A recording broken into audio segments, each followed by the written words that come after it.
नमस्ते सभी को।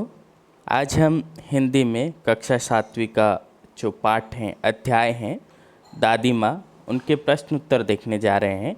तो आप सभी इस वीडियो को देखिए और समझिए इस अध्याय के प्रश्न उत्तर को।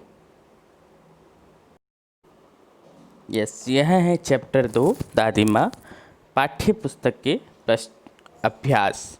पहला प्रश्न है कहानी से। प्रश्न 1 है, लेखक को अपनी दादी माँ की याद के साथ साथ बचपन की और किन किन बातों की याद आ जाती हैं। तो इसका उत्तर है, जब लेखक को मालूम हुआ कि दादी माँ की मृत्यु हो गई है तो उसके सामने दादी माँ की सभी यादें सजीव हो उठी। सजीव मतलब सारी जो हैं उनको ऐसा लग रहा था कि ये जो सब हैं हकीकत हैं। साथ ही उसे अपने बचपन की स्मृतियाँ गंधपूर्ण जाग भरे जलाशयों में कूदना। स्मृतियाँ मतलब होता है यादें, गंधपूर्ण मतलब जो बैड स्मेल होती हैं उसे कहते हैं गंध पूर्ण जाग भरे जलाशयों में कूदना। जलाशय का यहाँ अर्थ है तालाब, मीन्स पॉन्ड और टैंक। बीमार होने पर दादी का दिन रात सेवा करना। किशन भैया की शादी पर औरतों द्वारा गाए जाने वाले गीत और अभिनय के समय चादर ओढ़कर सोना और पकड़े जाना। रामी चाची की घटना आदि भी याद आ जाती हैं। दूसरा प्रश्न है, दादा की मृत्यु के बाद लेखक के घर की आर्थिक स्थिति खराब क्यों हो गई थी। उत्तर है, दादा की मृत्यु के बाद लेखक के घर की आर्थिक स्थिति खराब हो गई क्योंकि कपटी मित्रों एवं शुभ चिंतकों की बाढ़ आ गई। इन गलत मित्रों की संगति ने सारा धन नष्ट कर डाला। इसके अलावा दादा के श्राद्ध में भी दादी माँ के मना करने के बावजूद लेखक के पिताजी ने बेहिसाब दौलत व्यर्थ की। यह संपत्ति घर की नहीं थी, कर्ज में ली गई थी। दादी माँ के मना करने के बावजूद उन्होंने सही नहीं माना, जिससे घर की माली हालत डामाडोल हो गई। मतलब अब उनकी जो आर्थिक स्थिति है बहुत खराब हो चुकी थी। अगला है प्रश्न 3, दादी माँ के स्वभाव का कौन सा पक्ष आपको सबसे अच्छा लगता है और क्यों। उत्तर है, दादी माँ के स्वभाव में अनेक पक्ष थे जो हमें अच्छे लगते थे। मसलन दादी माँ का सेवा, संरक्षणी, परोपकारी व सरस स्वभाव आदि का पक्ष हमें सबसे अच्छा लगता है, क्योंकि इन्हीं के कारण ही वे दूसरों का मन जीतने में सदैव सफल रही।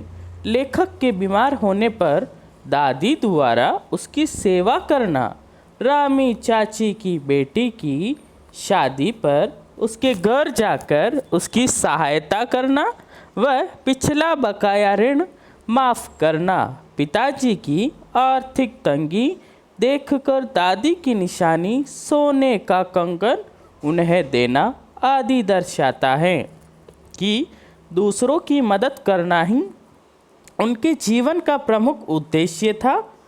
मुझे दादी की सहृदयता और कोमलता वाला पक्ष सबसे अच्छा लगता है। अगला प्रश्न है कहानी से। तो अब हम देखते हैं कहानी से। प्रश्न 1, आपने इस कहानी में महीनों के नाम पढ़े जैसे क्वार, आषाढ़, माघ। इन महीनों में मौसम कैसा रहता है। लिखिए उत्तर। पहला है क्वार। क्वार में क्या होता है, न अधिक गर्मी न अधिक सर्दी। दूसरा है आषाढ़, भयानक गर्मी व कभी कभी कुछ वर्षा। यहाँ भयानक ने ना पढ़े, यहाँ पढ़े भयानक गर्मी व कभी कभी कुछ वर्षा। माघ माह में अत्यधिक सर्दी। प्रश्न 2 है, अपने अपने मौसम की अपनी अपनी बातें होती हैं। लेखक के इस कथन के अनुसार ये बताइए कि किसे मौसम में कौन कौन सी चीज़ें विशेष रूप से मिलती हैं। तो हम देखते हैं जो मौसम होते हैं, मौसम 3 होते हैं, मुख्य रूप से मौसम 3 होते हैं, सर्दी, गर्मी और बरसात। सर्दी हम देखते हैं, सर्दी मीन्स विंटर। सर्दी के मौसम में अत्यधिक ठंड पड़ती है। लोग गर्म पेय पीना पसंद करते हैं। फलों में सेब, अमरूद, केले व अंगूर तथा सब्जियों में पालक, बथुआ, सरसों, मटर, फूल गोभी व मूली अधिक मात्रा में मिलते हैं। गर्मी, गर्मी मतलब समर। गर्मी के मौसम में आम, लीची, खरबूजा, तरबूज, खीरा, ककड़ी, अंगूर जैसे फल पाए जाते हैं। सब्जियों में भिंडी, टिंडा, तोरई, घिया, कटहल, खीरा, ककड़ी आदि अधिक मिलते हैं। बरसात, बरसात के मौसम में अत्यधिक वर्षा होती है।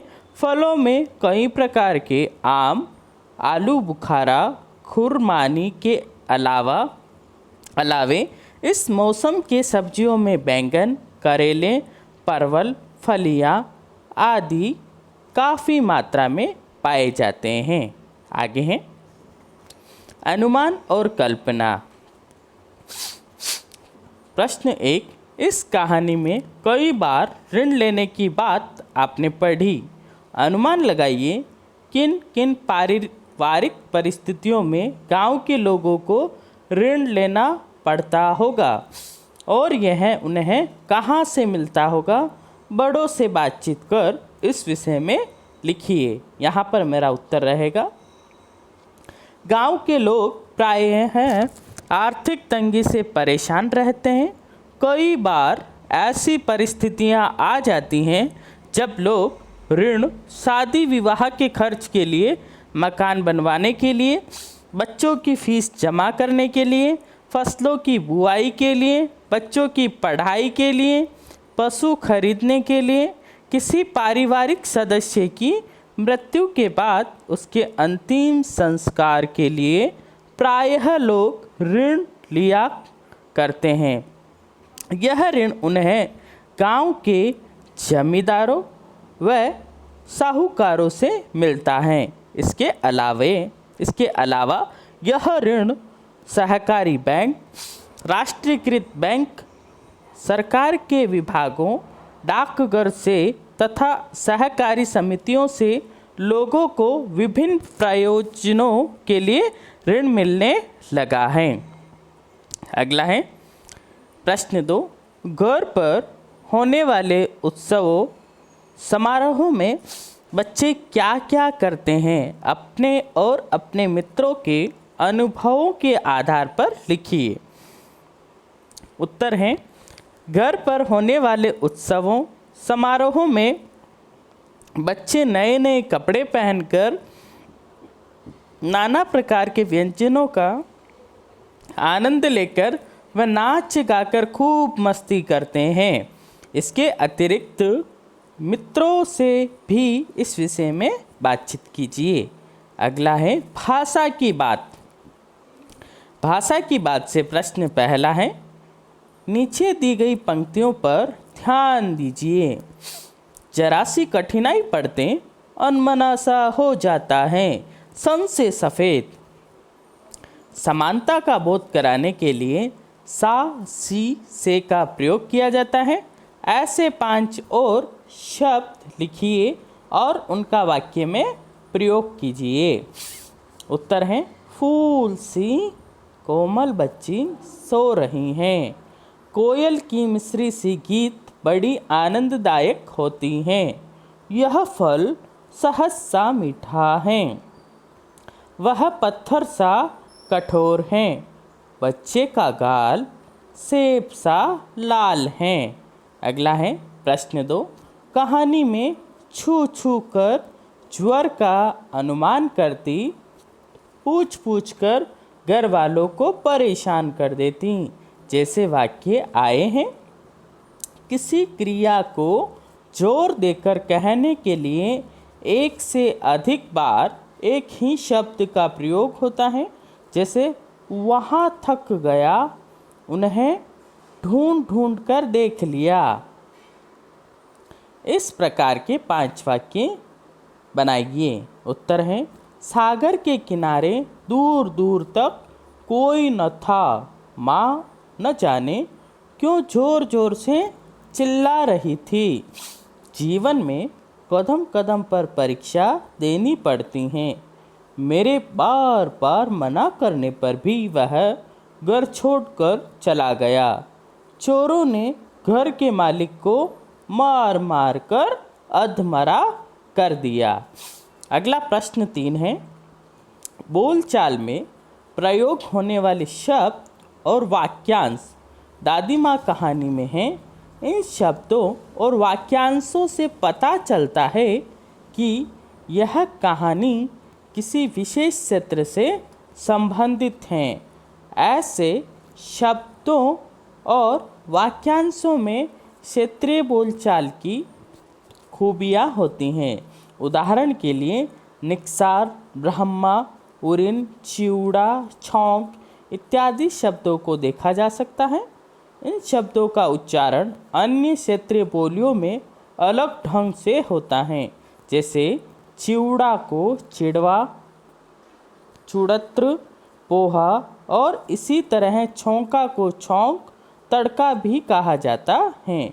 निक्सार, उरिन और ब्रह्मा शब्द क्रमशः निकास, उरिन और ब्रह्मा शब्द का क्षेत्रीय रूप हैं।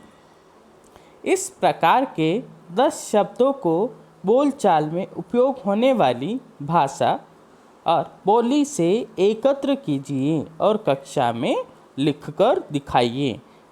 उत्तर है, बोलचाल की भाषा में प्रचलित शब्द व इनका हिंदी रूपांतर। मिट्टी, माटी, मट्टी। घासलेट, मिट्टी का तेल। घना, अधिक। बंदा, व्यक्ति। चादर, चद्दर।